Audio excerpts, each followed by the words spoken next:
Welcome back to the channel. Today we're going to be covering some of the important things that I think you should know about employment here in Sweden. Now, for those of you new, my name is Shalika Maka. I've lived and worked in Sri Lanka, in England for 10 years. In the last 16 years, I've been working here in Sweden. Now, when I moved to Sweden, there were a few very distinct differences between working in a country like England and Sri Lanka and working here. We're going to cover some of those things and some of the important things that you need to know about gaining employment here in Sweden. The first thing, and here I want to actually correct myself. In Sweden, we do not have by law a minimum wage like most other countries in the States, and in England you have a minimum wage. We do not have that here in Sweden. Instead, what we have is something called collective avtal. They are called collective agreements. That are agreements between the union and your employers. All of the employers discuss with the unions and they come up with a base salary, and 90% of the employees in Sweden are covered by this agreement. Now, this agreement does not only include salary, it includes also parental leave, sick leave, your paid vacation, insurance, and all of these things, your pension, all of these things discussed with the union, and the employer and the union come together with an agreement about all of the basic things that an employee should have. And that is essentially what collective avtal is here in Sweden.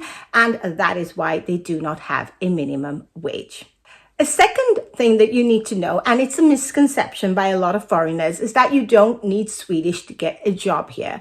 While I agree that the Swedes speak very, very good English, very well get by with just speaking English, absolutely. But when it comes to work, I think it is a big misconception amongst us foreigners that you can come here and start working and not know the language. There are a lot of jobs here that require you to learn the language. Now, if you're coming into IT and engineering in these really big companies like Saab, and then probably English will be enough. But there are a lot of jobs here in Sweden, like teachers, doctors, nurses. They require a good level of Swedish. If you want to work in governing bodies, obviously your Swedish has to be a lot better. If you are in retail and you're working for American companies here in Sweden, you can probably get by without a lot of Swedish, but I highly recommend that you learn the language. It's important to learn the language mainly because you want to integrate into the culture. It makes it a lot easier, and it does open up the job market for you quite a bit if you know Swedish. Swedish is a language that they say is easy to learn but hard to master, and depending on the job that you're looking for, your level of Swedish will be different, and there are exams that you can do. I know friends of ours who are coming who are doctors. They need to do a level B to be able to work in the healthcare services. So it is really important to learn the language. It is a mistake not to learn it. The next thing, and the third thing on my list, is that not all qualifications are transferable here in Sweden. There will be some exams that you need to do or some certificates that you need to take here in Sweden in order to be able to work in your field. I know, for example, doctors studying in EU countries have absolutely no problem. If they know Swedish, they can come over here and start applying for jobs if they have all of the right paperwork and permits. For example, for someone like Australia, I had a friend of mine who is a very good doctor, an ER doctor for many, many years in Australia. He came here and it was very difficult for him to find a job, almost impossible, because he had to start from scratch, and his qualifications, even though he's been working for a couple of decades, I would say, as a doctor, he wasn't able to transfer that here into Sweden, and they did move back to Australia. So I want foreigners who are moving here to really consider and really think hard about their qualifications not always being recognized here. I have friends of mine who've done social sciences and all of that. They've come to Sweden, not been able to get jobs, and become nursery teachers as well. They've gone to university and studied. So you're going to have to make sure that that is something you keep in mind, that not all qualifications are transferable in Sweden. You are also going to find that the process for your application and your interviews and employment in order to get a job is going to be a lot slower here in Sweden. I find that the application process and all of the interviews take a little while. Networking is really good. I know a lot of people who've got jobs through friends. I got my job through some friends who had a child in this nursery and they were looking for a teacher, and I found the job through there. I know some people who've got or moved on to other jobs because people they've worked with have recommended them. So there is a lot of networking here, but the process to actually get the job is quite slow. First, you have to put an application, then you have to send in your CV, then they will have you for a first interview, then they will give you a skills and personality test. You will have a second interview, then they will check up all of your references, and then they will make you an offer that you either accept or not. And once you start work, there is a period of 6 months. It's called a proofanställning.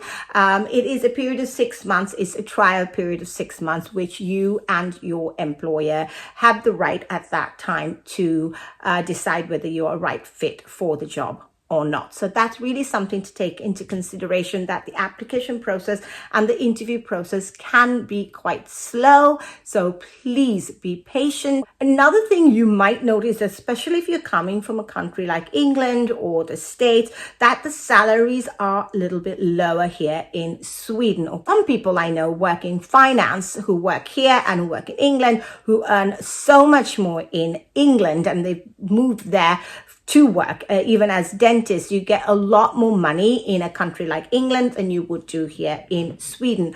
But that is also because you get a lot more benefits. So you have to keep that in mind. All your insurance, your pension, your health benefits, all of your leave, your parent leave, all of those things are included. So over and above your salary, that's what you have. People have 5 weeks vacation days here. It is a very, very generous vacation. And when you get older and you reach 40, you usually get a week more. So some people have 6, some people negotiate 7 weeks. And it's very common for people to take 4 weeks at a stretch during the summer so that everything sort of shuts down.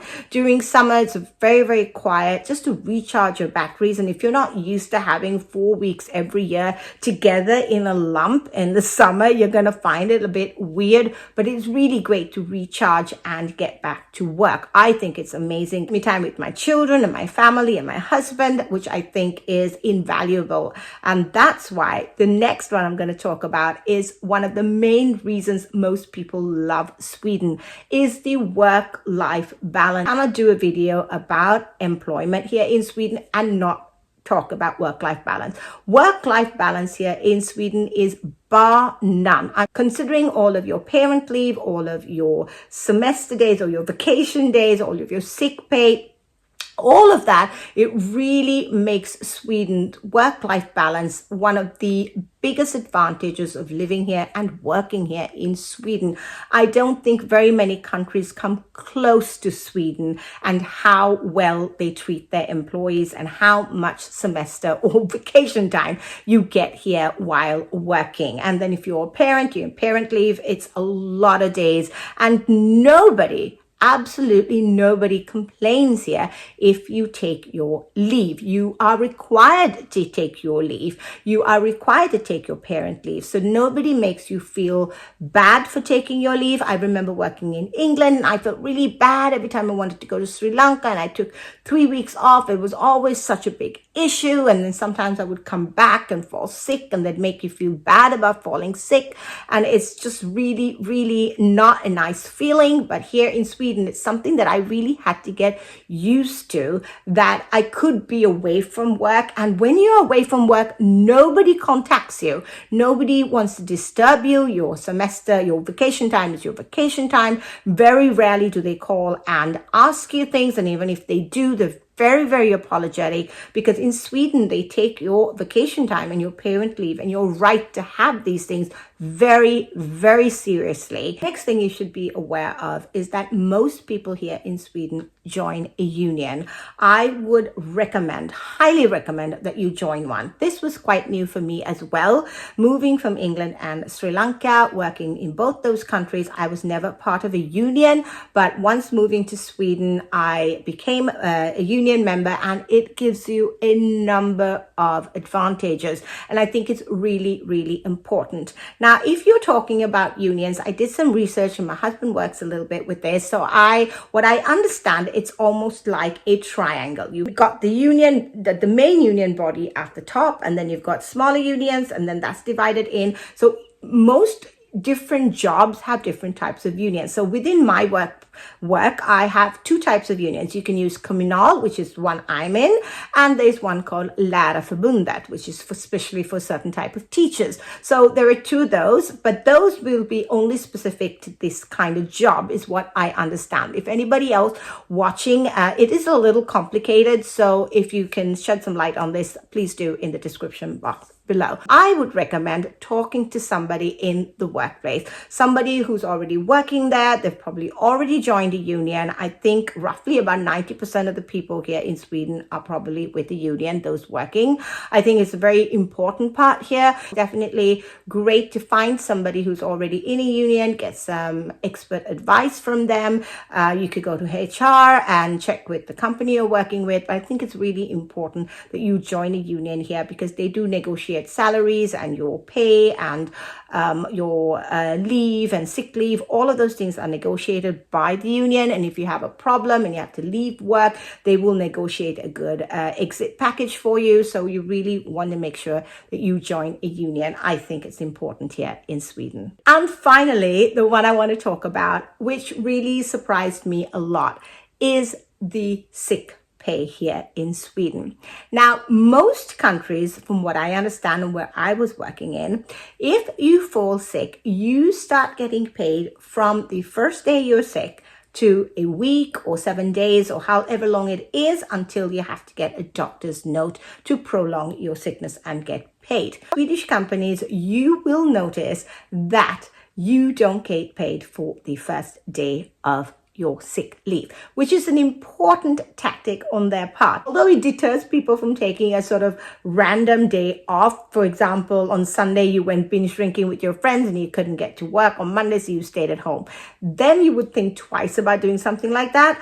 But on the flip side of it is, what happens is that people, once they take one day, because they don't get paid, even if they're well enough, they always stay home a little bit longer. I think the system here is done so that you don't feel like you have to rush back to work if you're sick. Sometimes it can really work well. I think it's a great system, but it took me a lot of getting used to. So I want all of you moving to Sweden to work, if you're working for Swedish companies, even foreign companies here in Sweden, you will notice that for the first day you're sick, you will not get paid. And after that, you get paid 80% of your salary up to a week or 10 days, depending on the company you're working with. And at that point, you will have to get a doctor's note.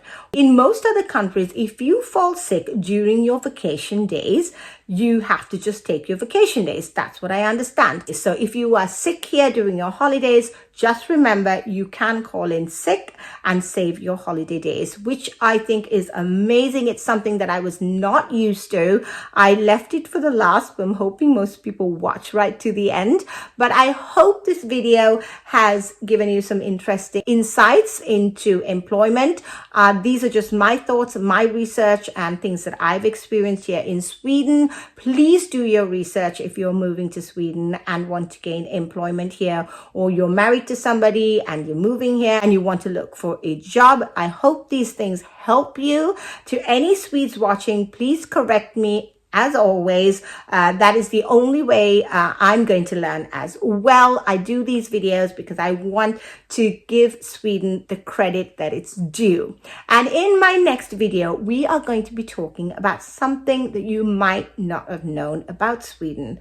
Did you know that 100 years ago, that Sweden was a poor country and that children had to work in their family farms to make ends meet? We're going to be talking about that in the next video. So I hope this video has been helpful. Give it a thumbs up, like and subscribe, and I'll see you in the next one.